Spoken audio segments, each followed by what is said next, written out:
Ganzabal menditaldeak asteburu mikologikoa antolatu da oraingoan.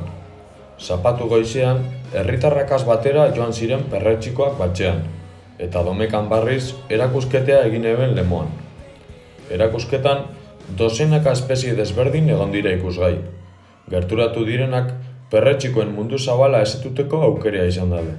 Izan be, jatekoak bakarrik ez, pozoitsuak eta interes gastronomiko bakoak be erakutsi dabez Ganzabalekoak.